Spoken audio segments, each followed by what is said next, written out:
C'est pour être sûr que le micro marche. 1, 2, 1, 2. Ok. C'est un test. Ok, c'est parti. Bonjour à tous, bienvenue sur la chaîne Mindfit Bruxelles. Aujourd'hui, dans ce Sportcast, nous accueillons Lucas. Lucas, présente-toi brièvement ou pas brièvement, peu importe. De toute façon, on est là pour ça. Ouais, bonjour à tous, je m'appelle Lucas. Je suis powerlifter depuis maintenant aux alentours de, je pense, 6-7 ans. Et voilà, c'est tout. C'est assez triste, c'est ma présentation. Et non, si, j'ai eu plusieurs records belges en squat, bench et deadlift, donc en powerlifting, qui, je pense, ont tenu. Pour la plupart ont tenu. Je pense qu'il y en a un qui a été battu tout récemment en catégorie 66 kg. Et j'ai eu en 2018, j'ai remporté une compétition qui avait lieu à Hamar en Suède, qui était une compétition de powerlifting pour l'Europe de l'Ouest. Donc champion d'Europe. Voilà, il ne faut pas kilos. avoir honte de le dire, champion d'Europe en Voilà. catégorie moins de 66 kg Ouais, de tout poids à de corps. fait.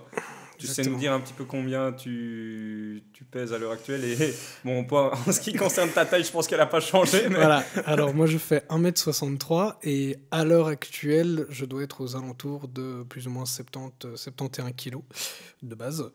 Et voilà, c'est assez intéressant. En fait, c'est après cette compétition que assez rapidement, voilà, j'ai pas vraiment fait attention, alors j'ai juste pris beaucoup de masse, j'ai explosé mon poids, et alors que j'arrivais en séchant descendre à des 64-65 pour les compétitions, là vraiment j'ai pris 5 kilos comme ça. c'est la vie. Ouais, c'est peut-être t'aimes manger quoi, tout simplement. Oui, non, mais pas tellement plus. C'est pour ça que c'est frustrant. Mais voilà, c'est les aléas, et donc maintenant je suis plus dans les catégories, on va dire un petit 74 kilos. Je pense que j'aurais du mal à redescendre en 66. On va parler de pas mal de choses aussi, ton parcours, comment t'es arrivé jusqu'au championnat d'Europe aussi. On va peut-être aussi parler de ta profession, on y viendra plus tard, parce que c'est vrai que c'est un petit peu particulier par rapport à ce que tu fais en termes de sport. Et puis peut-être aussi de 2-3 astuces au niveau du powerlifting qu'on peut rencontrer, et même discuter un petit peu de la période particulière de Covid et des professions sportives, et savoir peut-être comment s'adapter.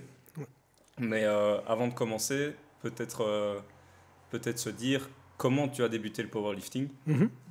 Moi, à la base, j'étais pas du tout là-dedans. D'ailleurs, c'est assez intéressant. Quand j'étais ado, j'étais extrêmement critique de tout ce qui était sport de force ou musculation, etc.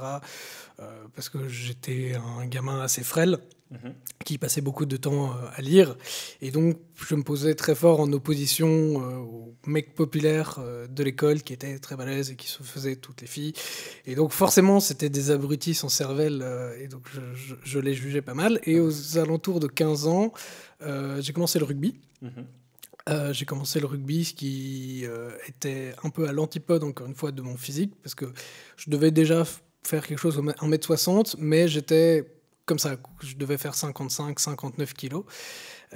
Tant et si bien que quand j'ai annoncé à mon père que je voulais faire du rugby, il m'a dit « Ah oui, et tu vas jouer à quel poste ?»« Ballon !» Et voilà, j'étais extrêmement vexé. Et pendant, je pense que ça a duré 5-6 ans, j'ai fait du rugby. Ça se passait plutôt bien au début. Et progressivement, l'ambiance Ça s'est détérioré. Voilà, dans mon équipe était de moins en moins bien. Parce qu'il y a eu des changements dans l'équipe même, parce que les coéquipiers, ça ne s'est jamais bien passé. Non, avec les coéquipiers, ça se passait plutôt bien, mais quand on a passé la barre où on est passé de junior à senior, beaucoup de joueurs sont partis. Et en fait, on a rejoint l'équipe adulte, nous qui étions ados, et il y avait pas mal de tensions, d'adultes qui voulaient absolument garder leur poste, alors qu'il y avait peut-être des juniors qui étaient plus performants, etc. La cohésion de groupe joue un rôle, et puis bon, c'est là aussi que rentre en compte le coach. Voilà. Il doit garder la cohésion de groupe, et si ça échoue... Exactement, et c'était des très mauvais coachs. On avait un très très bon coach qui d'ailleurs pendant un temps a entraîné l'équipe nationale, qui voulait reprendre cette équipe senior qui était notre entraîneur en junior, et en fait ce qui s'est simplement passé, c'est que l'entraîneur senior, il y a eu conflit, et voilà, le coach qui nous entraîne en junior étant nouveau, en tout cas là depuis moins longtemps, il a dégagé en disant genre ok, c'est un environnement toxique, je pars. Et en fait ça a très fort aidé au fait que nous, voilà, s'il n'y avait pas ce coach, on ne voulait pas rester. Et donc, à cette période-là, j'ai fait pas mal d'équipes à gauche, à droite, en essayant un petit peu, etc. Et en même temps, encore une fois, comme j'étais une petite nugget toute légère, je me suis dit, bah, il serait peut-être temps d'essayer de te renforcer un peu physiquement pour être plus performant sur le terrain.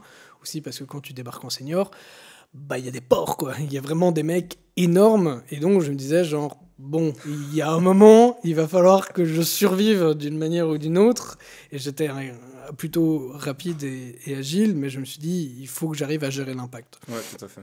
Et donc, j'ai commencé un entraînement de renforcement musculaire que j'avais trouvé sur Internet lié à la boxe. Mais alors là, tu n'avais pas été conseillé, c'est juste toi qui t'es dit tout seul, ok, là il faut que je me renforce, quoi. Il n'y avait pas un coach qui disait il serait temps de faire de la muscu sur le côté ou quoi non, que ce soit. pas du tout. C'était moi qui me suis dit, bon, voilà, je pense que ce serait intéressant pour moi. Et donc, je commence en salle, mais de manière assez sporadique. Je teste des trucs à gauche, à droite. Effectivement, je trouve des programmes sur Internet. Ouais. Et en même temps, la situation au rugby va de moins en moins bien. Là, j'étais dans une équipe avec des joueurs extrêmement sympathiques, mais qui n'étaient pas du tout motivés, qui n'avaient aucun sens de la compétition profonde. Ouais. Et en fait, ça a achevé de me dégoûter quand a eu lieu un match où, avec cette nouvelle équipe, j'ai joué contre mon ancienne équipe, avec ses coachs, où ça se passait super mal, etc. Et en fait, le match a été une catastrophe parce qu'on était très peu à se battre. Et à la mi-temps, tout le monde a baissé les bras.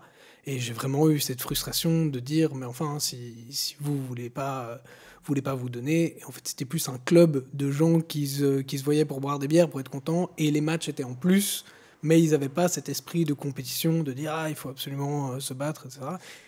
Et donc j'ai dit, moi, les sports d'équipe, pour l'instant, c'est terminé. En fait, là tu touches, je me permets de te couper parce que tu touches quelque chose qui est assez incroyable. On parle, c'est une comparaison qui est assez particulière. Les sports d'équipe peuvent apporter beaucoup de choses, mais le sport individuel, ça peut, ok, on peut le révéler aussi sur le sport d'équipe, mais ça te révèle vraiment en termes de personnalité. Et l'avantage du sport individuel, c'est que tu es 100% responsable de tout ce qui va t'arriver. Alors que le sport d'équipe, tu peux faire tout ce que tu veux de manière individuelle pour améliorer un plus à ton équipe, mais si ton équipe ne veut pas, elle veut pas. Et c'est ça le problème. En fait, c'est à double tranchant. C'est-à-dire que si l'équipe veut pas, ben, tu resteras une équipe perdante, et c'est toi qui va être entaché quelque part.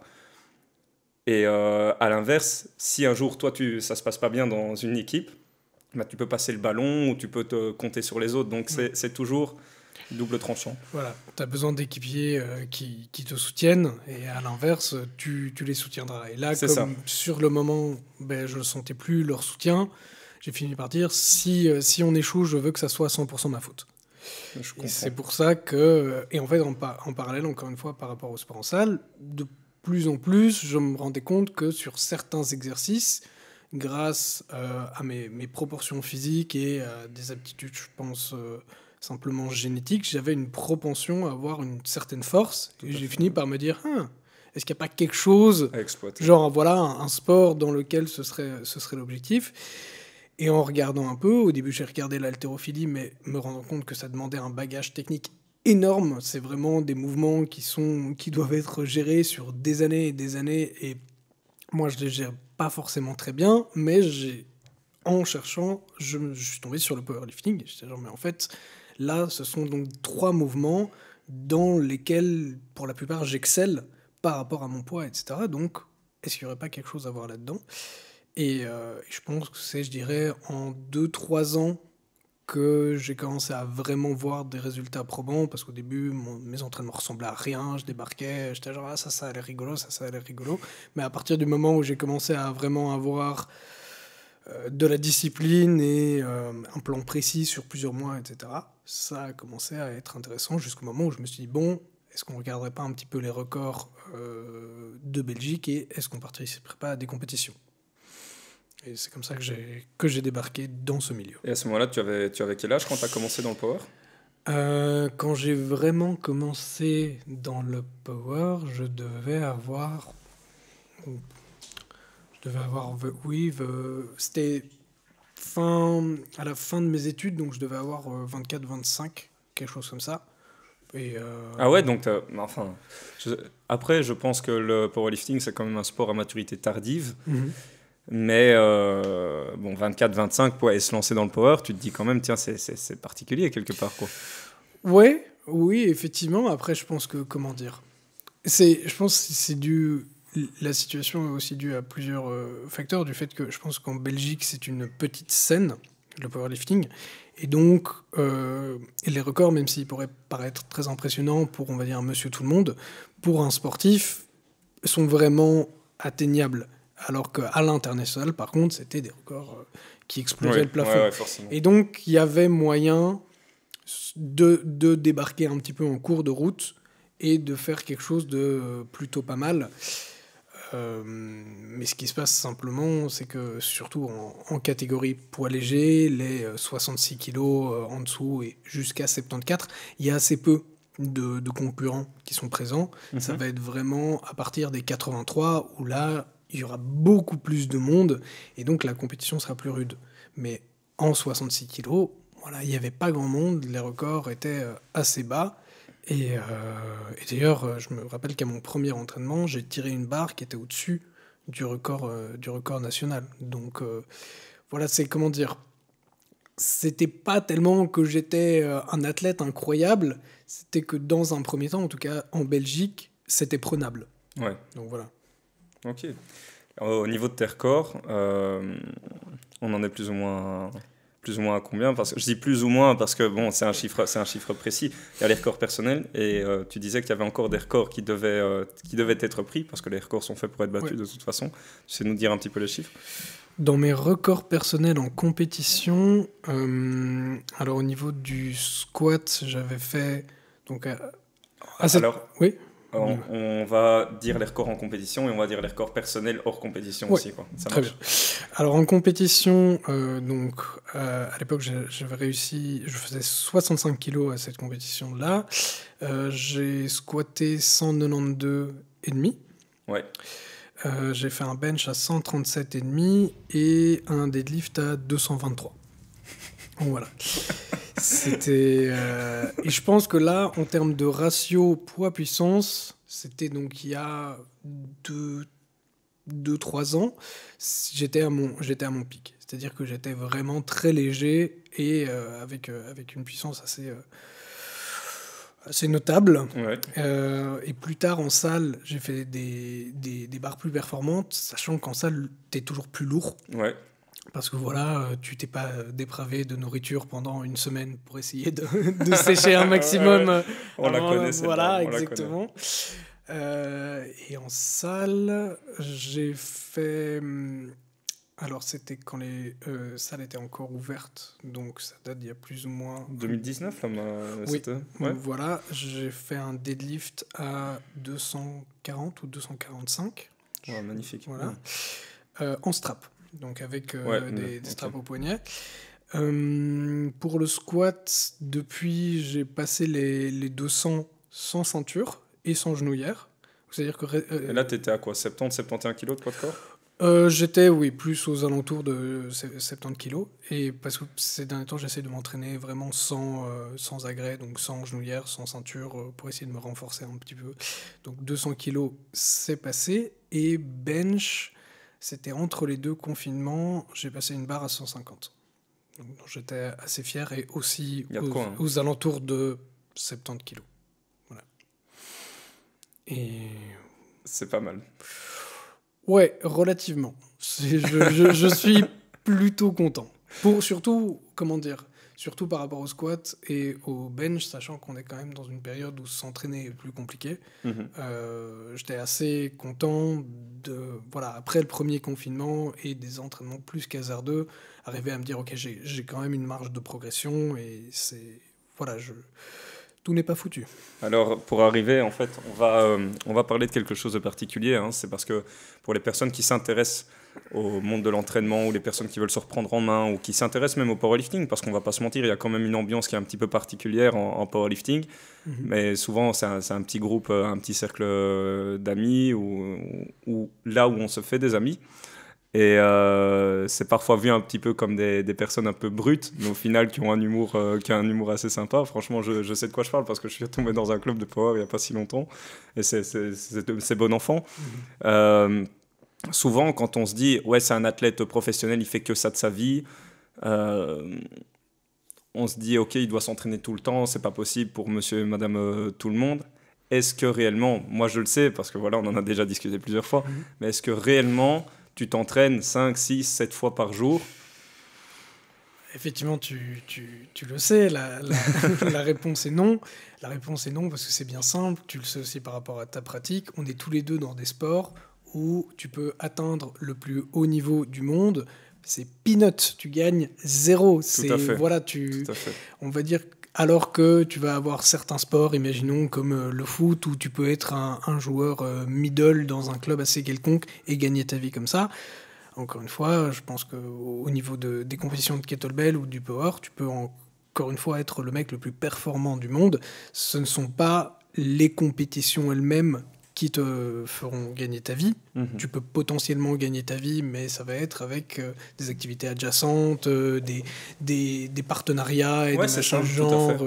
En fait, quand tu montes sur un podium, parce que les gens ils se disent, ouais, voilà, moi j'ai eu mon titre mondial en 2019, plusieurs titres belges, etc. Et on peut se dire, ouais, lui il est bien maintenant, il gagne super bien sa vie, mais à proprement parler, quand je monte sur un podium, je ne gagne rien. C'est ce qui en découle après qui est intéressant. C'est-à-dire, on s'ouvre à d'autres pratiques, on te demande des coachings, ça commence à intéresser des gens, il y a des sponsorings au niveau de l'équipe belge qui peuvent arriver. Donc voilà, mais c'est pas plus mal. C'est pas plus mal. Voilà, c'est comme ça, c'est comme ça. Au moins, le plus important, je pense, c'est de se faire plaisir dans le sport. Et en termes de fréquence d'entraînement, tu es à quoi du coup 3, 4 fois par semaine? Ces derniers temps, oui, je suis repassé à 4 fois de semaine, mais avec des entraînements plus courts. Et oui, parce que simplement, comme je disais, je ne gagne pas ma vie avec ça, et donc j'ai un job à temps plein. Un job particulier d'ailleurs. Un job très particulier. Quand on se dit, purée, le mec, c'est une brute épaisse, c'est un powerlifter. Quel est ce travail d'ailleurs? Quel est ce travail? Je fais du dessin animé. Donc voilà, je travaille sur ordinateur. Bien sûr, on ne travaille plus avec des feuilles comme au temps de Disney d'antan. Mais voilà, je fais des séries et des films en dessin animé en travaillant en freelance pour des studios qui ont des projets qui vont durer plusieurs mois et qui engagent, particulièrement maintenant qu'il y a le confinement, qui vont engager une équipe de 5, 10, 15 personnes qui travaillent chacun de chez eux. Et qui font des dessins animés. C'est assez incroyable quand même, quand tu te dis, purée, le mec, c'est pas le schéma habituel qu'on a l'habitude de voir. Et en termes de dessin animé, est-ce que à moins que tu sois tenu dans la confidentialité, est-ce que tu sais nous dire déjà les dessins animés que tu as aidé à réaliser? Pour la plupart, j'ai travaillé pour des projets qui étaient... j'ai travaillé par exemple pour la radio-télévision suisse, où on leur faisait des petites capsules d'animation humoristique. J'ai terminé il n'y a pas longtemps un long métrage qui va sortir... Voilà. On espère, on espère parce que là, on parle de sport et de la crise sanitaire, mais c'est vrai que l'industrie du cinéma n'a pas été épargnée, quoi. Les salles de cinéma ne vont pas bien du tout. Ouais, clairement. Le monde du théâtre aussi, c'est compliqué, mais donc tu disais, le fameux long métrage. Mais donc j'ai travaillé sur un long métrage, a priori, je ne suis pas vraiment tenu secret professionnel, qui, voilà, pour dire simplement, qui sera une adaptation du journal d'Anne Frank, qui est top. Voilà, qui devrait être pas mal du tout s'il sort un jour. Il sortira, on l'espère. Et là, pour l'instant, je travaille sur une série espagnole basée sur les œuvres de Miro, le peintre. Donc pour l'instant, je ne peux pas en dire tellement plus que ça. Ok, voilà. Bravo, super. J'ai d'autres questions. Tu sais que j'ai beaucoup de questions. Je me dis, waouh, ok. C'est concernant ce championnat d'Europe. Moi, je suis toujours le premier à me dire, si tu veux vraiment aller loin, il y a toujours des exceptions, bien sûr, mais tu as besoin d'un encadrement. Tu as besoin d'un coach ou d'un conseiller. ou d'un mentor, peu importe. Et moi, je sais que sans les personnes que je côtoie, Jean Van Rissel, Vincent Brière, etc., au niveau de mes programmations, et Stéphane Dogman qui me conseille aussi, je sais que je n'aurais pas le niveau que j'ai aujourd'hui sans eux. Par contre, toi, tu es très autodidacte et c'est assez surprenant de se dire que tu as réussi un titre de champion d'Europe et tu y es allé tout seul. Est-ce que tu sais raconter en touriste, tu peux le dire. Voilà, en touriste. Mais j'aimerais vraiment insister là-dessus pour se dire à quel point c'est barjo quand même comme expérience. Pour refaire un petit peu tout le truc depuis le début, ce qui s'est passé, c'est que pour participer aux compétitions, tu es obligé d'être affilié à un club. Il n'y a pas de club à Bruxelles. Donc j'ai procédé de manière logique et abrutie, je dirais, c'est-à-dire que j'ai cherché dans un radius autour de Bruxelles quel était le club le plus proche en termes de distance. J'ai vu que c'était Enghien, donc j'ai débarqué jusque-là, je fais bonjour, voilà, Lucas, enchanté, pap. Je m'inscris. J'ai fait quelques entraînements chez eux, mais il faut savoir que moi, j'ai pas le permis. Et donc à chaque fois, ce qui se passait, c'est que je prenais mon vélo, je le mettais dans le train, j'allais en train jusqu'à la gare, et puis je sortais mon vélo, j'allais jusqu'à l'entraînement, je faisais quelques bars avec eux. Voilà, ça se passait bien, mais après, je pense que je regarde pas mal de vidéos de fitness américains, etc. Ouais.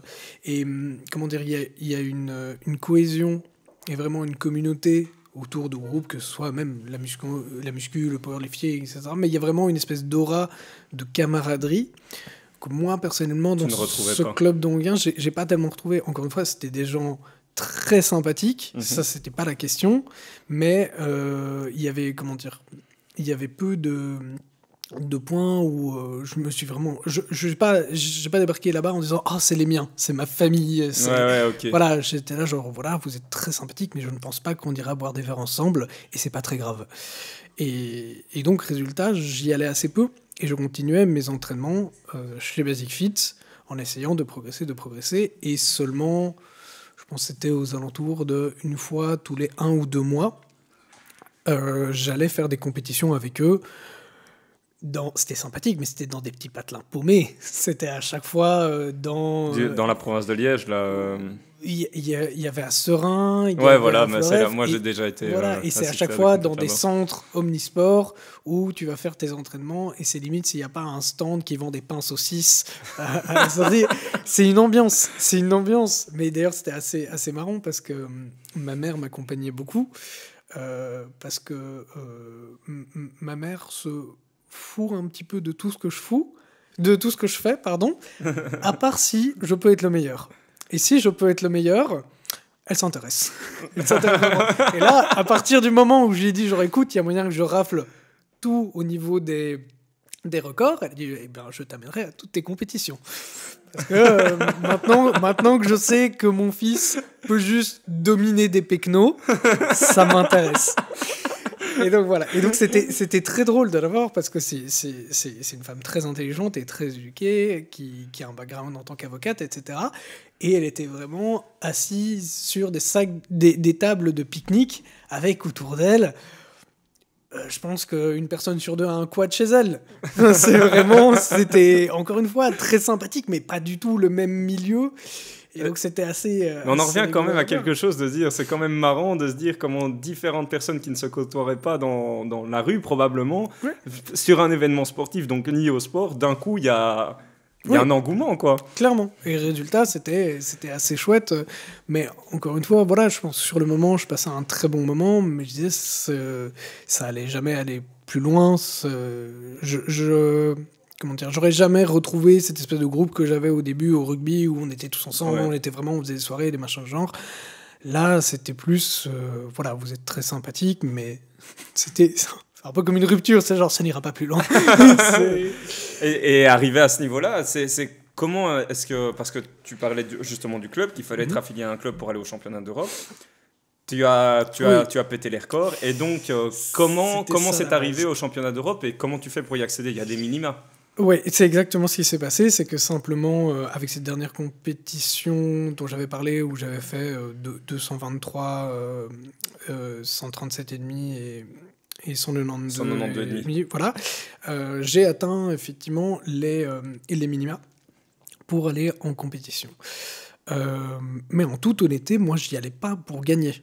J'y allais pas pour gagner. J'étais conscient que même si j'étais aidé par mon entraînement et ma génétique, il y a malheureusement dans ce monde des espèces de monstres, des espèces de créatures qui sont génétiquement, qui ont été bénies par les dieux, et qui en plus se sont entraînés vraiment très fort, etc. Et donc moi, j'y allais en me disant... Tout seul. Alors non, ça a été un voyage familial. Ah ouais. C'est-à-dire que j'ai 3 frères, et ma belle-mère a juste fait genre, ah ben on va tous aller te voir à ta compétition, on va aller tous ensemble en Suède et on va se faire un road trip. Et résultat, on est partis tous ensemble pour ça. Et donc, comment dire, ma compétition n'était qu'un prétexte pour, en gros, aller foutre le chaos en Suède, parce qu'on est une famille d'animaux. Et résultat, c'était très sympa. Enfin, c'était un peu dur au début, parce que moi, vraiment, j'avais fait... on en parlait la dernière fois, j'avais fait une sèche, mais n'importe comment. J'avais vraiment... Ça faisait des semaines que j'avais, genre, coupé le sel, le sucre transformé, j'avais tout arrêté. Donc au début, j'étais d'une humeur massacrante, parce que mon corps était là, genre, mais qu'est-ce qui se passe ? C'est vraiment une situation, voilà.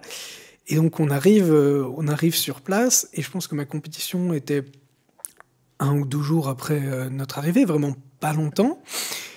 Et encore une fois, je me dis, moi, j'y allais en touriste. Ouais, vraiment, en me disant, c'est super, on va voir des jolis paysages, je vais rencontrer d'autres bœufs complètement crétins comme moi qui font ce sport de taper, et ça va être génial. Et en fait, en arrivant sur place, il y a un moment où je suis accosté par un espèce de petit mec chauve qui parle français. Genre, oh, quelqu'un qui va dans le même hôtel, et il fait genre, c'est toi, Lucas ? Genre, oui, c'est moi. Il me fait, enfin, ça fait 1 jour que je te cherche. Ok. Et oui, c'est moi, ton coach, ton représentant. Tu savais pas, t'es obligé d'avoir une personne qui te représente de la Belgique. Et moi, j'étais pas au courant. Et donc, au final, j'ai rencontré ce monsieur quasiment le jour même de la compétition. Et c'est le truc le plus proche d'un coach que j'ai eu. C'est-à-dire qu'on a un peu discuté, etc. Et encore une fois, vraiment, j'ai géré ça n'importe comment. Et grâce à lui, grâce à lui, j'ai gagné, parce que moi, j'avais fait une espèce de projection par rapport à mes entraînements, et j'étais là genre, ouais, mon opener pour le squat, ça va être autant. Il me disait, tu sais, c'est beaucoup ce que tu mets là. Et il me disait, c'est quoi ton record ? Et je disais, c'est autant. Et il fait genre, fais attention. En fait, la première barre, le plus souvent, on doit vraiment faire une première barre safe. C'est-à-dire qu'elle doit être... 90%. Même moins, ça peut être 85%, mais comme ça, t'es sûr, t'es là genre, ok, c'est bon. Mais ça te met en confiance pour la suite aussi. Voilà, et surtout, il faut savoir que si tu fais ce qu'on appelle une bulle, c'est-à-dire que tu rates tes 3 essais, toute la compétition est caduque, tu peux pas passer le reste. Ouais. Et donc c'est pour ça que normalement, les premières barres, tu la passes comme ça, c'est bon, et puis après, la deuxième... Tu vas tenter le max que tu avais par exemple prévu. Si tu le passes, tant mieux. Et c'est là que tu peux faire t'essayes de faire le PR. cake et tu fais un peu plus. Et si tu la passes pas, t'essayes de repasser la même charge. Sachant qu'en fait, quand tu donnes aux membres du staff la charge de base que tu vas faire à ton premier essai, tu peux pas redescendre.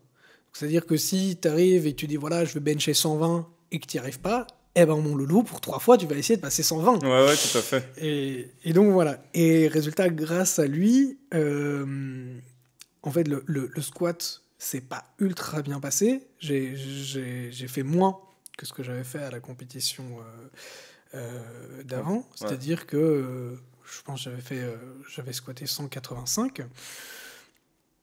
Et résultat, grâce à lui, je me suis dit, oula, on va genre tout baisser, parce que ça se passe pas si bien que ça, parce que j'avais oublié le fait que quand tu passes une journée à voyager, quand tu prends l'avion, et puis qu'après tu dois aller à l'hôtel, etc. Il y a de la fatigue, et puis n'oublie pas qu'il y a la nutrition qui change aussi. Exactement, il y a un stress, c'est un endroit nouveau, c'est des gens que tu connais pas, etc. Et donc vraiment, il y avait tous ces éléments qui ont fait que j'ai quand même baissé tout, et heureusement, j'ai pu passer tous mes essais en faisant des performances qui étaient en deçà de ce que j'avais fait à la précédente compétition, qui étaient toujours plus ou moins acceptables. Et j'ai gagné. Voilà, j'ai gagné. Et pour te dire à quel point je n'étais pas préparé, il y a des t-shirts et des tenues officielles de la Belgique. Et moi, j'en avais pas. Et donc, en gros, parce que tout le monde monte sur le podium et tu montes... Un touriste, mais un touriste. Tu montes avec ton petit bombeur de ton pays, etc. Et moi, vraiment, en fait, j'avais juste un t-shirt de la Belgique. Et t'es genre, tu peux pas monter en t-shirt, non. Tout le monde a une veste. Tu peux pas débarquer avec ton t-shirt. Et donc, lui, encore une fois, ce petit bonhomme qui était assez vieux. Et donc, lui, sa veste, il l'avait pris vraiment en oversize. Et je débarque. Et donc, il me donne sa veste. Il me dit, tu mets la veste et tu montes sur le podium. Et je débarque, mais putain, on avait l'impression que je portais un sac poubelle, quoi. J'avais ce truc beaucoup trop grand pour moi. C'était un gamin qui portait la veste de son père. Et vraiment, et on me donne cette médaille, et juste, je regarde les quelques personnes qui sont dans le public. Il faut savoir que ces compétitions, ça attire pas 1 milliard de monde. Surtout que là, c'était pas les mondiaux, c'était genre ouest européen. Ouais. Et donc, c'était les autres athlètes qui étaient juste là en face. Et vraiment, à ce moment-là, je regarde devant moi et je fais genre... Mais qu'est-ce qui se passe ? Qu'est-ce que je fous là, quoi ? Qu'est-ce qui est en train de se passer ? Et donc après, je suis descendu. J'ai mangé comme un porc. Ouais. Comme un porc, j'étais juste... T'étais affamé, quoi. Voilà, tout ce que je trouvais, j'étais là. Mais, oui. Alors, retiens ce que t'allais dire, parce que ça me fait toujours rire. Quand tu fais du cardio à haute intensité... Oui. Des fois, tu tombes par terre, t'es éclaté, et la seule chose à laquelle tu penses, c'est juste boire un petit peu d'eau, sinon tu sens que t'as la gerbe. Et quand tu vas chercher des grosses barres que tu portes lourd, par contre, t'as une envie, mais une fringale, t'as envie de manger, mais moi, je pourrais défoncer 3 mitraillettes après, quoi, tu vois. Alors, parce qu'il y a des Français qui nous regardent, si vous ne connaissez pas les mitraillettes, tapez mitraillettes Belgique sur Google et vous saurez de quoi on parle. La base. C'est parfait. Mais résultat, en fait, tu fais bien de le dire, parce que c'est ça qui s'est passé. C'est-à-dire qu'on a terminé la compétition, et alors que mes parents, c'est vraiment pas leur truc, mais à de rares occasions, ils acceptent qu'on y aille, il y avait un Burger King juste à côté. Ouais, c'est splendide, et j'ai dit, c'est moi qui ai gagné, on va manger au Burger King. Et c'est pas du tout une bonne idée, parce qu'en fait, quand tu fais vraiment des très très grosses barres avec le stress, avec le voyage, etc., j'étais dans un état de fatigue physique et mentale qui était dingue. Et donc vraiment, j'ai mangé ce Burger King et mon cerveau était ravi et mon corps m'a fait « mais va te faire foutre !» Va te faire foutre, c'est vraiment pas de ça dont j'ai besoin. Et donc je pense qu'une heure après, j'ai collapsé. Je suis tombé dans une espèce de coma. Mon quotient intellectuel est tombé à 10. J'étais vraiment une espèce de... et voilà. Et puis après, le reste du séjour, on a visité...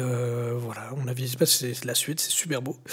Et donc on a fait j'ai débarqué à cette compétition en touriste et j'ai fini ce voyage en touriste. Voilà, regardez. Avec un titre de champion d'Europe. Exactement. C'était... exceptionnel, tout ça. Oui, c'était le bordel. Alors c'est ça, je voulais aussi rebondir un petit peu là-dessus.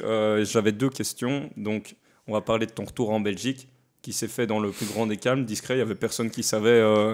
que tu étais champion d'Europe, qu'on avait un bel champion d'Europe, personne ne s'est intéressé, donc tu as juste continué ta vie tranquillement. Et quelque part, c'est un petit peu triste, honnêtement. C'est pour ça qu'on est là, hein, c'est pour le podcast, hein, c'est pour te remettre en avant, tu vois. Mais tu te dis, ok, qu'en est-il de la Belgique, qu'en est-il du soutien par rapport aux athlètes ? Et là, on va en discuter. Et je voulais juste savoir aussi, parce que apparemment, il y a une grosse différence entre weightlifting et powerlifting. Concernant les athlètes des pays de l'Est, est-ce qu'il y a beaucoup d'athlètes de pays de l'Est qui étaient présents à ce championnat d'Europe ? Non. Ou ça t'a surpris ? Non, il n'y en avait pas, parce que je pense que s'ils avaient été là, on se serait pris une pilule.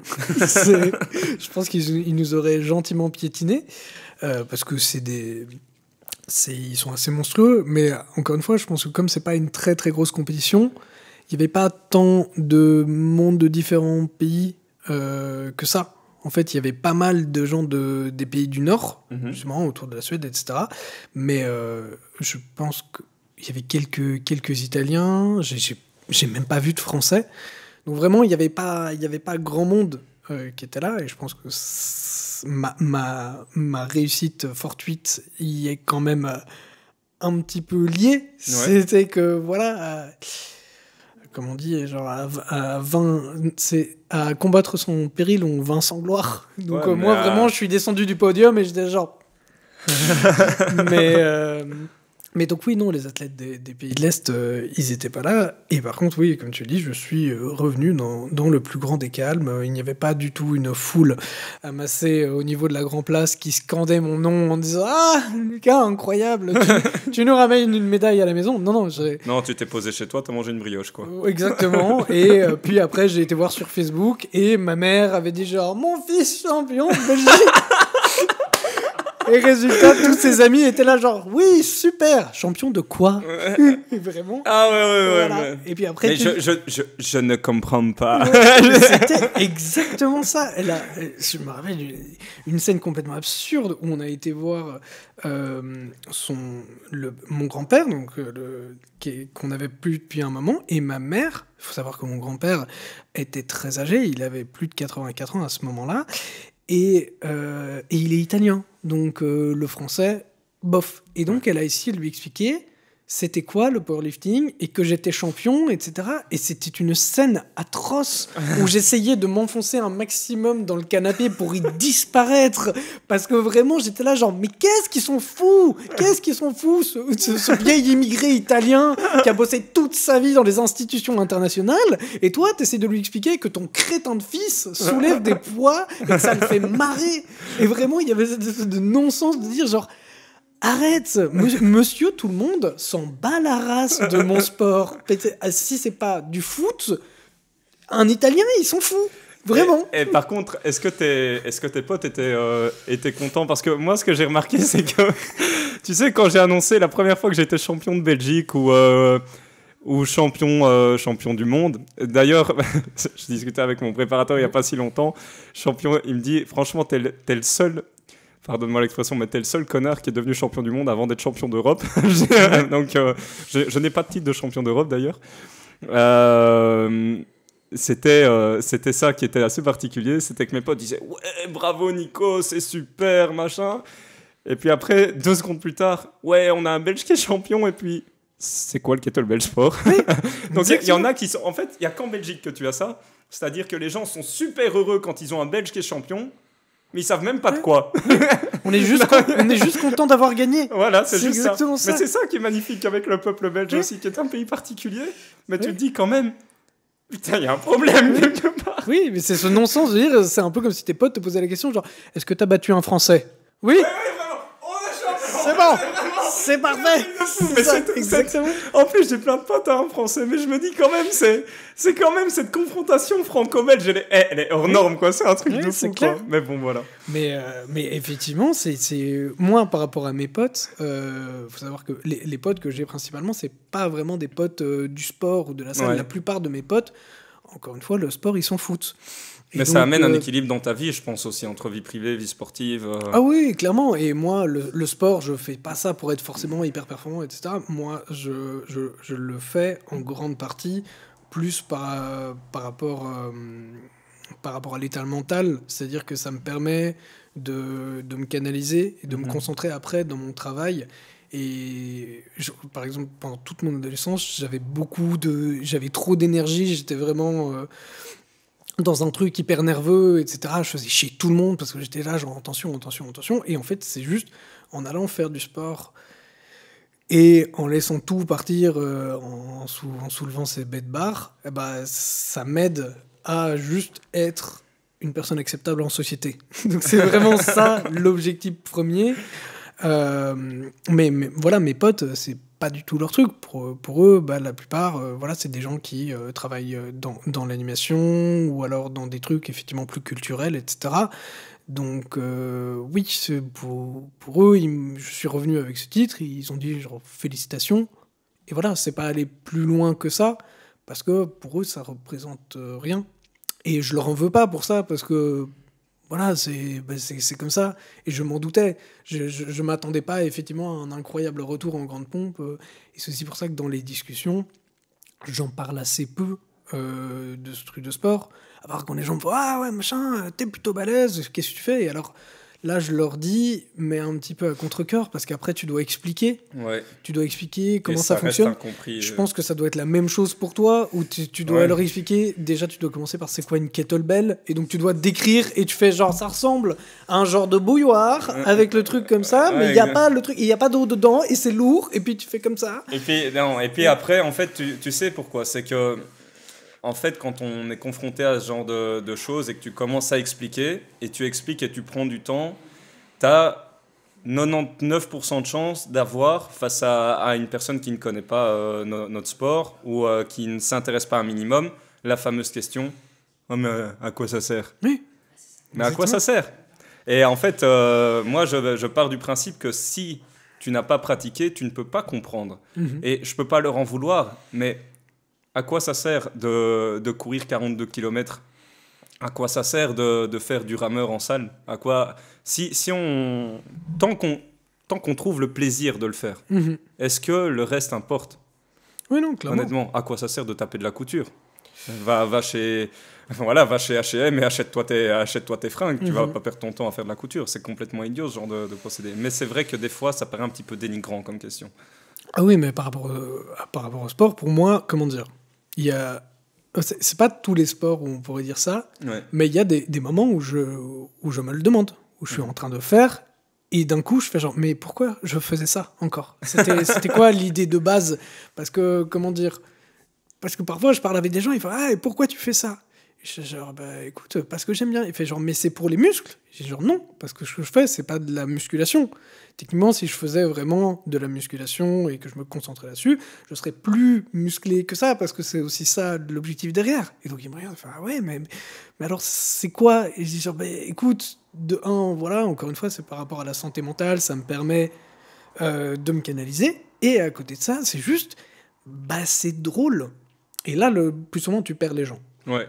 Là, c'est le moment où les gens te regardent et ils se genre, mais ils s'étaient pas éteints, les gens comme toi, les hommes préhistoriques débiles qui soulèvent des cailloux, c'était pas fini? Et c'est genre, non, on est encore là. Certains résistent voilà. encore et toujours à l'envahisseur. Et vraiment, t'as un espèce de truc où, enfin, et je sais que moi, on peut vraiment être dans une situation où, imaginons pour une raison X ou Y, je suis sur un terrain vague. Et genre, je vois, je sais pas, un bout de rail, il va y avoir un truc en moi qui fait genre, soulève-le. Vas-y, soulève-le. Et parce que juste, c'est drôle d'y arriver et de te dire genre, je me demandais si j'allais y arriver, et ben j'y suis arrivé.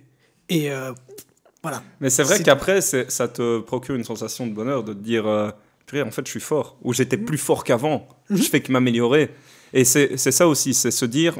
Ok, chaque défi dans la vie, quand tu as réussi ça, tu te dis « Ouais, donc je peux faire ça, il n'y a pas de problème, tu vois. Ouais. » Genre, il est 23h, t'as faim, tu dois aller chez le paquis, t'as la flemme, t'es dans le canapé. « Ouais, mais je soulève quand même des barres de 195 kilos, je peux le faire. » Ouais. Il y a un peu cette espèce de truc. Par contre, il va y avoir une déformation qui va faire que si tu fais un sport de force, après, j'imagine que même par rapport au kettlebell, mais je pense que ça, c'est plus un truc de physique. De un, on va estimer que tu dois être fort en tout sport. Ouais. Ça, c'est vraiment cette espèce de truc qui n'a vraiment aucun sens, où d'un coup, on va se faire... moi, j'avais fait un foot avec des potes, et forcément, au bout de 15 minutes, je suis rouge, je suis en sueur, j'en peux plus. Parce qu'on va dire, ouais, mais à quoi ça sert tes muscles? Voilà, ou un et truc t'es comme genre, ça. ah, mais enfin, t'es tout musclé. Et t'es genre, ben oui, mais c'est pas ça le principe. C'est pas, comment dire, moi vous demandez à une grue de faire une course de Formule 1. Voilà. C'est bien illustré. C'est juste, ça n'a pas de, c'est pas parce que que je ressemble à ça que je vais être performant. Ça n'a pas de sens. C'est un peu, c'est comme si t'avais un mec qui était hyper balèze en maths et tu fais genre, ah ouais, et tu t'en sors pas en biologie ou en physique nucléaire et t'es genre, non, parce que c'est pas, comment dire, tu peux pas tout mettre dans le même paquet. Tout à fait. Et donc il y a un peu ça. Et aussi, à partir du moment où t'es un peu costaud, on ne va, le nombre de fois qu'on me demande de participer à des déménagements ou de monter une armoire, et qu'on va utiliser l'excuse de mais enfin, mais c'est bon, Lucas. tu soulèves des poids en salle, pourquoi tu viens pas? Et à chaque fois tu dois expliquer le truc et faire genre, ben ouais, mais quoi, c'est toi, tu fais des maths dans ta vie, est-ce que tu veux venir faire mes fiches d'impôts? Voilà, c'est pas comme ça que ça fonctionne. Et il y a un peu cette espèce de truc où, encore une fois, je pense que c'est dû à une méconnaissance du milieu.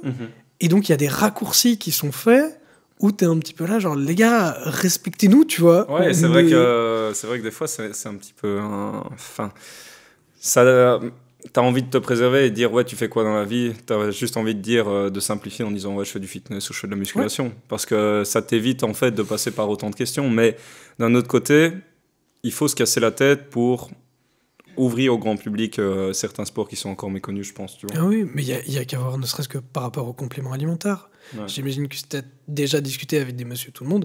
Moi, je sais qu'avec ma famille, c'est toujours... C'est pas un point de conflit, mais juste d'incompréhension, où à chaque fois que je dis je prends des protéines en poudre, pour eux, c'est vraiment comme si voilà, je m'injectais du sperme de taureau dans les veines, et ils étaient là genre « Oh mon Dieu, il va mourir !» Et t'es genre « Non, en fait, c'est des protéines, il y en a dans tous les aliments, et si je fais ça, c'est juste pour éviter de becqueter 4 poulets par jour. Ouais, » C'est juste... pour me simplifier la vie. C'est clairement ça. Après, ma famille là aussi, et heureusement, ça se comprend. C'est comme les gens qui disent la créatine, c'est mauvais, etc. Mais la créatine, t'en as dans ta viande. Donc voilà, en plus, il y a énormément de bienfaits pour le cerveau. Ça a été démontré aussi. Mais je pense que c'est juste permettre... Enfin, c'est pas permettre, c'est que ta famille veut te préserver du danger. Et donc, sans le savoir, se disent, OK, c'est mon enfant... c'est mon frère, ma soeur, peu importe. Ça me paraît bizarre, donc hop, je le mets en prévention. Oui. Mais ça part pas d'un mauvais... Enfin, ça part pas d'un mauvais point de vue, quelque part. C'est juste que là, maintenant, c'est à nous de jouer le rôle de dire, écoute, non, c'est pas mauvais, loin de là. Oui. Voilà, pourquoi. Oui, mais souvent, tu te rends compte que, surtout par rapport aux gens un peu plus âgés, ça passe pas. Ouais. Que t'as beau leur expliquer en long, en large, en faisant non, mais maintenant ça suffit. En fait, ça passe pas, encore une fois, parce que c'est une incompréhension. Genre, ah, mais tu prends des protéines, mais tu vas devenir énorme. Et ça ne marche pas comme ça. Tu vas tout perdre. Tu vas tout perdre. C'est exactement ça. Et c'est comme quand t'as des meufs à qui tu fais... moi, de temps en temps, je proposais à des copines, je dis, tu veux venir faire un entraînement de powerlifting? Il fait genre, non, parce que j'ai pas envie de devenir... trop musclé ou trop énorme, et à chaque fois tu prends sur toi pour leur expliquer genre mais ça n'arrivera pas. Voilà, tant que à part si t'affones des litres de testostérone tous les matins, c'est pas possible. Et en gros, c'est parce que de temps en temps, elles ont vu une fille très musclée dans une rediff d'un Mister Olympia ou d'un machin de genre. Elles font genre, mais moi je veux pas devenir comme ça. Et t'as genre, mais en fait, ce que t'es en train de dire, c'est hyper insultant pour la jeune fille qui est sur scène. Parce que elle, juste, ça fait plus ou moins 20 ans qu'elle bouffe de la laitue et du poulet, qu'elle... Je pense que... elle se pique. Genre, ça n'arrivera pas. Et c'est quoi cette espèce de truc d'ego où toi, tu crois que tu vas arriver à faire ça? Ouais, c'est parce qu'il y a soi-disant une norme dans la société, mais après, c'est quoi la norme, tu vois? Elle est changeante. Mais voilà, c'est ça. Genre, demain, t'as des personnes qui sont légèrement en surpoids. Ben, d'ailleurs, je crois qu'il y avait un magazine en Angleterre qui avait sorti. C'est le nouveau mode sain, quelque chose comme ça. This is healthy. Ouais, voilà. Qui a fait polémique parce que tu te dis, OK, ils affichent des personnes en surpoids sur leur revue, mais donc c'est quoi la norme? Qu'est-ce que c'est? Donc... Après, on te demande pas, on va pas se mentir, à un moment, si tu as un problème d'ego, que tu te regardes tout le temps dans la glace, etc., peut-être qu'il y a, au niveau de ta santé physique, ça va, mais que ta santé mentale est peut-être toujours en train de combler un vide. Mais tant qu'on est dans les conseils un petit peu farfelus, compléments alimentaires, etc., j'aimerais aborder, parce que j'ai une athlète en programmation, Maya Benovic, donc, qui m'en a parlé et qui a reçu pas mal de conseils un petit peu bizarres. Et j'ai eu William Robains aussi, qui est un athlète de D1, donc je lui remets le bonjour, en basketball, qui cherchait à comprendre. Donc ça, je trouve ça top, quand même, d'avoir des athlètes pros qui cherchent à comprendre le pourquoi du comment, comme on dit, concernant le bench et le fameux pontage. Le fameux pontage sur le bench. Donc pour ceux qui ne comprennent pas, on essaiera d'afficher quelque chose à l'écran pour le montrer de quoi il s'agit. Mais c'est dire, en fait, c'est avoir une courbe au niveau du banc, donc resserrer les omoplates sur le banc et coller les fessiers au banc et dire c'est mauvais pour le dos. Quel est ton avis par rapport à ça? puis là, il y a un twist. Ah, moi, je trouve que c'est hyper mauvais. Grosse panique. Non, c'est pas... Comment dire. C'est... En fait, je pense que voilà, déjà, il y a des techniques à aborder, mais on va d'abord parler peut-être du pontage. Pourquoi, dans certains cas de figure, éventuellement, on pourrait avoir le dos plat. Et puis, c'est le moment connaissance du jour, donc profites-en. D'accord. Bah, comment dire. Fondamentalement, je vois d'où ça vient.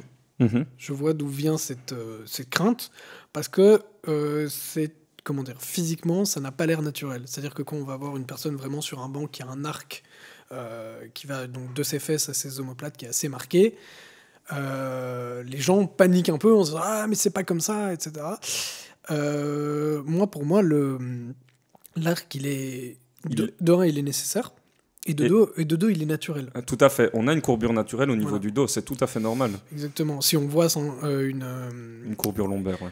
Si on voit simplement une coupe avec la colonne vertébrale, elle fait une espèce de forme de S. Exactement. Qui est tout à fait naturelle. Et donc, en fait, demander à un athlète volontairement de lever les jambes ou d'essayer de plaquer un maximum son dos, c'est aller contre... cette courbure naturelle, cette courbure lombaire naturelle. Je suis entièrement d'accord avec toi.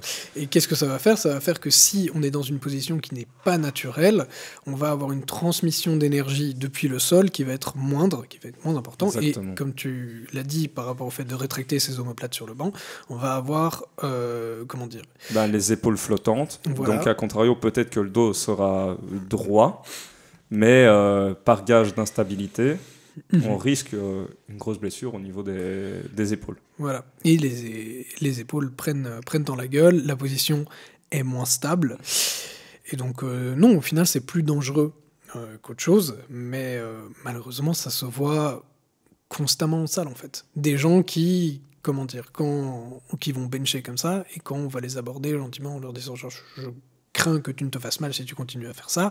Puis souvent, on va avoir des réponses en disant genre non, je crois pas, c'est pas du tout comme ça, etc. Parce que sinon, le dos, nanana. C'est mon youtubeur préféré qui l'a dit. Exactement. Voilà, j'ai vu 4 vidéos Instagram, c'est comme ça qu'il faut faire. Et bon... Donc non, l'arc, après, dans le powerlifting, il va y avoir une propension à très très fort marquer l'arc, pour la bonne et simple raison que ça va réduire la distance à parcourir avec la barre quand on la descend sur la poitrine.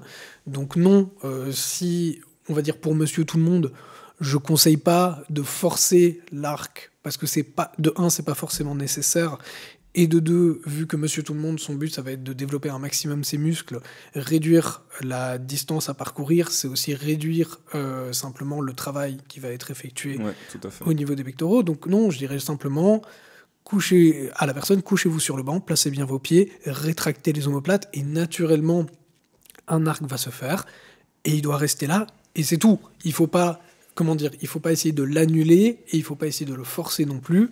Mais encore une fois, il faut respecter le fait que quand on se met dans cette position, le corps va prendre cet arc, et c'est pas il faut simplement le respecter et ne pas aller à l'encontre de celui-ci. Exactement. Mais je pense que même dans un cadre d'hypertrophie, on n'est pas là pour faire un débat si le deltoïde antérieur prend le relais ou quoi que ce soit, mais de manière logique en fait, c'est que le dos est à plat sur le banc.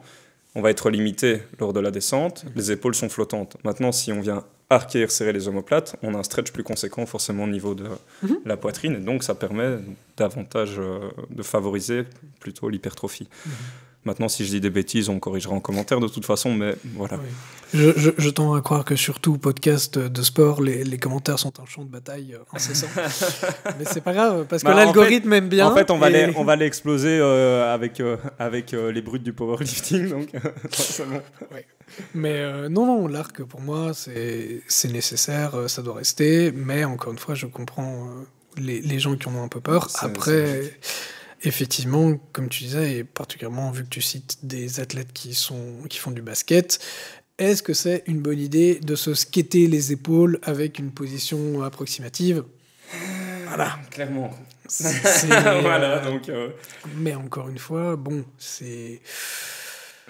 Mais je pense qu'après, on doit remettre les cours à jour, parce que si c'est ce qu'on apprenait il y a 20 ans ou 25 ans et que les cours n'ont pas changé, forcément, c'est problématique. Ouais. Donc, Après, en toute honnêteté, je suis pas persuadé que... Je pense qu'il y a plusieurs écoles, mais il y a 20 ou 25 ans, je suis pas persuadé qu'on apprenait ça.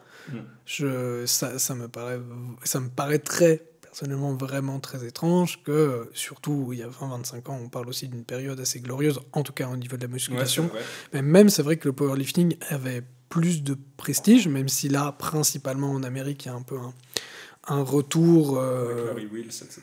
Voilà, comment dire, il est rendu cool. Alors qu'avant, un peu comme maintenant ici en Europe, ça reste un petit peu un truc de freaks, de mecs un peu bizarres qui le font. On se dit c'est des gens bizarres, quoi.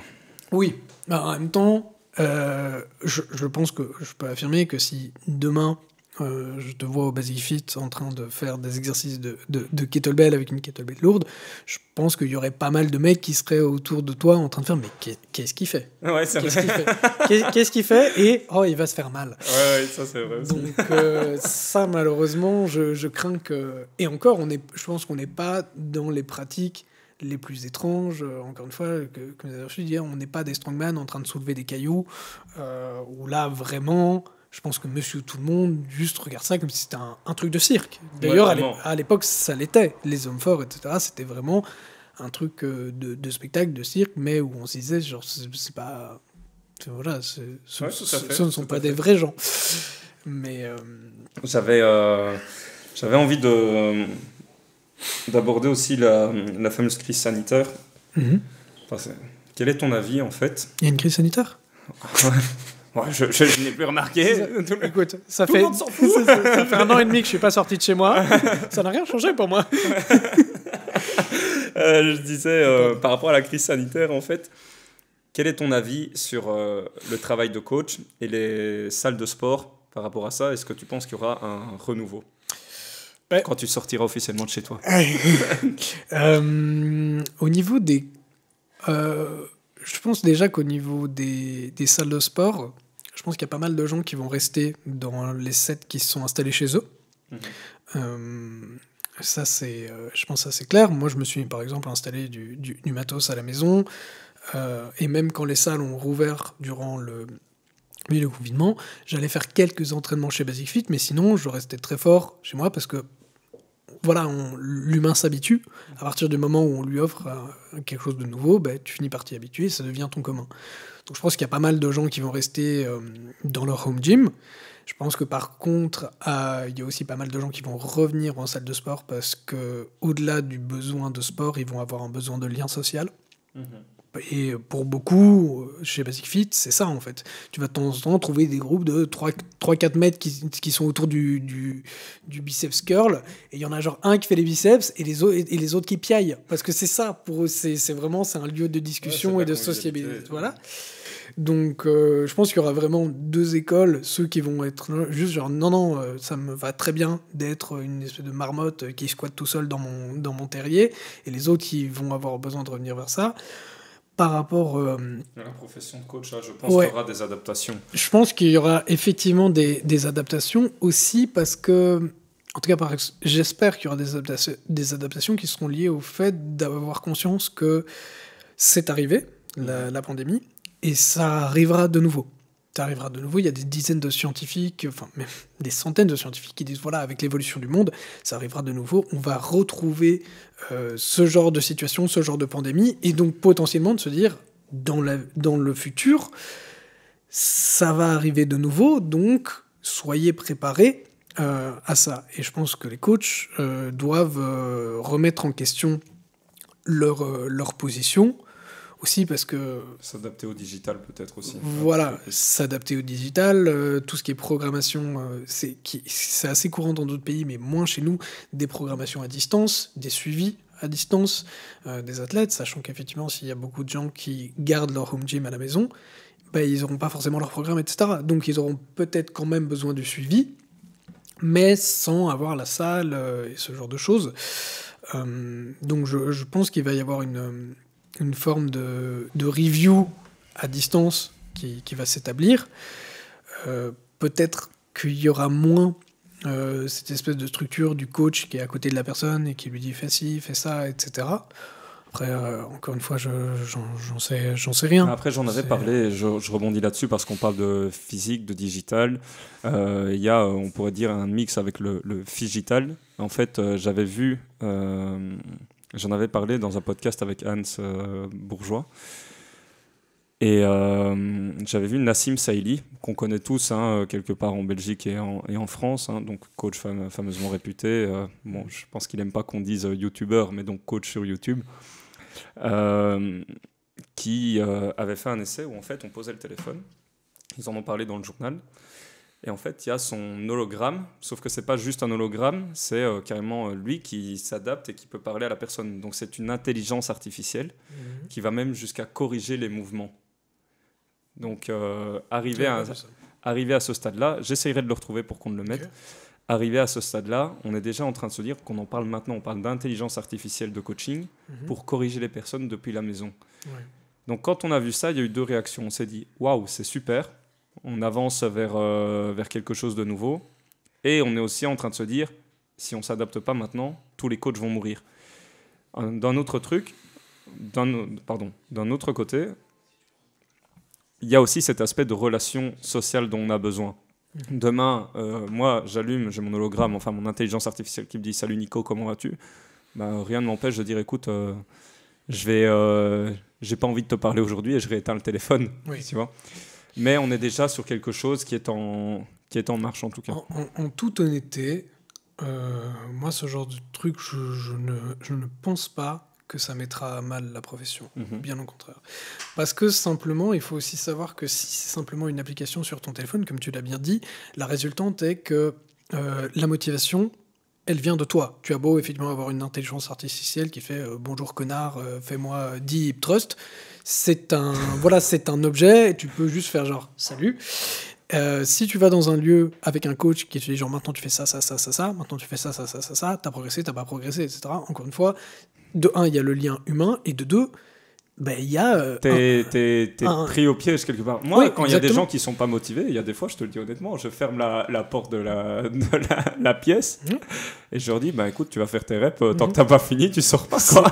C'est un petit peu ça le côté improbable de la profession de coach, c'est que dans bien des cas, tu te retrouves dans une position où les gens ont payé pour un service qu'ils ne veulent pas que tu fasses correctement. C'est-à-dire que sur place, ils vont faire « Ah non, allez, je veux pas faire encore un set, etc. » Et donc, il y a un peu cette non-sens, tu dis « Mais tu as payé pour ce que je suis en train de te faire faire, et là, ton but, c'est de pas le faire. » Et donc, techniquement, en gros, tu es en train de perdre le produit que tu as acheté si tu ne le fais pas. Et donc, c'est un peu cette espèce de non-sens. Mais oui, ces trucs d'intelligence artificielle, etc. Non, encore une fois, moi, j'y crois pas, parce que les gens qui cherchent un coaching, pour beaucoup...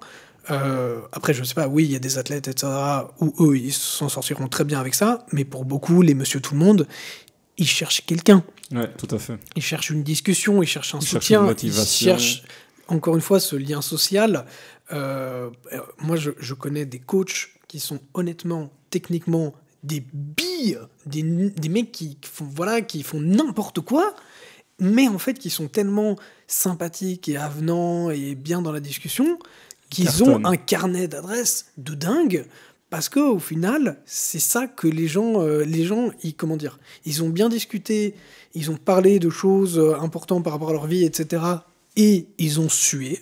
Ça, il faut savoir que pour la plupart des gens, c'est ça qu'on cherche, c'est suer. Ouais, à partir du moment où c'est pas toujours gage de résultat, mais voilà. Mais c'est vrai que ça peut être un facteur important de se dire, en tout cas, un facteur important pour que les gens se reprennent en main, se dire ok, bon, j'ai transpiré, même si nous on sait que c'est pas ça qui fait la qualité d'un travail nécessairement, parce que c'est juste de la flotte, c'est se dire ok, j'ai sué, donc ça marche, donc je vais continuer et je me lance dans le sport. Et là quelque part il y a une partie de la mission qui est gagnée. Peut-être que le message n'est pas 100% bon, mais... Oui, tout à fait, mais comment dire, mais encore une fois, moi c'était juste par rapport au fait que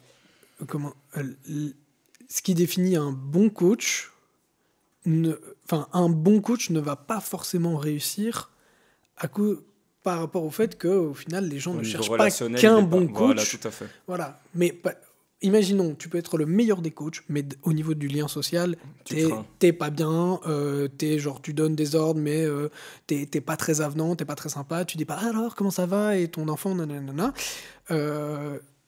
Ça ne marchera jamais aussi parce qu'un coach, tu vas voir le plus souvent, tu le sais en tant que coach, la marge de progression d'un élève va être super longue. Tu ne vas avoir des résultats que ça va mettre beaucoup de temps. Et donc si, dès le début... J'en viens à la question, j'aurai des résultats après combien de temps? Voilà, exactement. Et t'as genre, écoute, tout dépend. Si tu manges comme un porc derrière, non, ça va pas marcher.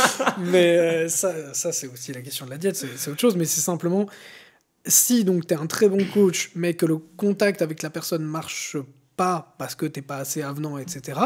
Comme la personne ne verra pas non plus les résultats physiques avant un moment, elle va partir. Alors qu'à l'inverse, les coachs très sympas, les gens ils disent bon, je vois pas de résultats, mais c'est cool, on a bien papoté, ça. Moi, encore une fois, je connais des coachs, ils pourraient faire une séance où ils font faire à la personne 4 squats. Et le mec, il va revenir toutes les semaines parce que au final... content en plus. Il est ravi, il papote, on parle de choses, etc. Et c'est très fort parce qu'il en vient à oublier son objectif principal qui était peut-être de se remettre en forme ou quoi que ce soit. Mm-hmm. Mais à l'inverse, encore une fois, le relationnel est là et donc peut-être que le mec au final se sent mieux. Mm-hmm. Peut-être pas physiquement, mais dans sa tête, qu'il se sent beaucoup mieux. Et voilà. Au final, on s'en rend pas vraiment compte, mais ça c'est aussi lié à un stigmate et à une honte par rapport à la profession du psychologue. Mais avoir un coach, ça permet de ne pas aller voir un psy. Ouais. Et c'est mieux vu en société. C'est un peu cette espèce de truc où pour les gens parce que beaucoup de gens ont peur de dire je vais voir un psy parce que directement on fait ça va pas dans ta tête, etc. Non, c'est juste j'ai besoin d'aller voir quelqu'un. Et donc, au final, ces gens qui ne vont pas voir un psy parce qu'ils en ont peur se prennent un coach et font quasiment le même travail qu'avec un psy, c'est-à-dire de parler de leur vie, de laisser vraiment tout ça sortir, sans avoir effectivement le jugement factice du regard des autres lié à la profession de psy. Parce que c'est plus simple en société de dire ouais, j'ai un coach que j'ai un psy. Voilà. Alors que, au final, même si moi, personnellement, j'avais eu des cours de psycho, ça ne fait pas du tout de moi un psychologue. Non. Alors, bien sûr, je vais écouter. Bien sûr, y a le principe d'écoute active. Tu écoutes, tu ne juges pas, tu ne mets pas ton avis personnel, ce qui est aussi un exercice très difficile à faire. Hein. Mm-hmm. Et pas à dire, ouais, tu devrais faire ça. Non, tu vois. Mais t'es pas formé pour ça à la base. Mais tu te dois, en tant que coach, d'écouter la personne quand elle a besoin de parler. Tu vas pas lui dire... Il y a des fois, ça m'est arrivé plusieurs reprises. Hein. Certains de mes clients le reconnaîtront sûrement, mais la personne parle, mais elle est dans un sujet qui la touche. Mm-hmm. Je vais pas la couper en plein milieu et dire fais tes squats, tu vois. Fais 10 squats maintenant, vas-y, tu vois. Il y a des fois, non, écoute, si tu as le besoin de parler, parle quelque part. Tu vas pas lui dire, écoute, ferme ta bouche et let's go, quoi. Enfin, il te paye quand même, de toute façon. Ouais, voilà, j'ai de toute façon, mais bon. Et voilà. Mais bon, c'est vrai que t'es pas payé pour ça à la base aussi, mais bon. Non, voilà. Non, clairement, mais encore une fois, je pense que t'as plus à y perdre, à couper la personne et à dire maintenant ça suffit. Et puis elle peut ressortir de là, elle peut pas se sentir bien non plus, tu vois. En dehors du fait que tu joues également sur ton image, en mode, ouais, c'est un crétin, ce type... C'est surtout que la personne, peut-être que tu la laisses dans un état qui est pas bon. Tu vois. Non, clairement. Donc voilà. Mais je pense qu'on a abordé tous les sujets. Ah, peut-être le fameux Instagram, Facebook, peut-être, si on veut voir une partie de ton travail, ou je n'en sais rien. Alors, Facebook, je n'ai non, parce que j'ai juste un Facebook perso sur lequel je vais assez peu. Je suis pas hyper performant en réseaux sociaux. Je suis très impressionné. Tu es toujours derrière l'écran, quoi. C'est dingue, ça. Mais oui, en fait, je suis principalement derrière l'écran pour faire mes animations ou pour regarder des documentaires. Et pour voir l'étendue de ton travail, alors, y avait un Instagram où on pouvait voir un peu ton travail, non ? En fait, j'ai 2 Instagram. On sait jamais qu'on tomberait sur quelqu'un du cinéma qui regarde le podcast et qui se dit j'ai envie de travailler avec Lucas. Donc... On ne sait pas. J'ai 2 Instagram. J'ai Lucas Cosco, qui est mon Instagram, on va dire un petit peu fourre-tout, où il va y avoir principalement effectivement mes dessins, mes animations et des stories de mon chat, dont je suis extrêmement fan, ce qui est un problème et ce qui est aussi ça fait partie des espèces de trucs où t'as l'image du mec qui fait du sport, etc., qui est très musclé, et je pense que on va dire 2 à 3 fois par semaine je sors mon chat en laisse dans le parc. Et là, il y a un petit peu ce truc où de temps en temps, j'ai dit à des gens, genre, ah, je peux pas vous voir ce soir. Et ils étaient genre, ah ouais, pourquoi tu vas faire du sport? Et j'étais là, genre, oui, oui. Alors que mentalement, j'étais là, genre, non, je vais sortir mon petit chat dans le parc. Donc voilà. Mais donc oui, c'est malheureusement un Instagram qui est principalement concentré sur mon chat. Mais je n'ai pas honte. C'est ça l'avantage aussi d'être musclé, c'est que les gens ont peur de te critiquer quand tu fais ce genre de choses. Et alors, il y a l'Instagram qui est lié à tout ce qui est sport, qui s'appelle lucascosco.sport. Ok. Où là, effectivement, c'est que des vidéos de mes entraînements, de mes performances, etc. Donc, Ok, super. Bon, on essaiera de poster tout ça d'office. Oui. Bah voilà, super. Bah voilà. Écoute, on arrive à la fin de ce podcast, donc merci beaucoup Lucas, c'était top. Mais franchement, oui. on a appris des trucs. C'était bien sympa. Très Merci sympa. beaucoup Et puis, pour l'invitation. bah, peut-être à la prochaine, quoi. Oui. J'espère avoir des choses plus intéressantes à dire. Ouais, c'était intéressant, je te rassure tout de suite. Okay. Merci Lucas. Alors, ça va.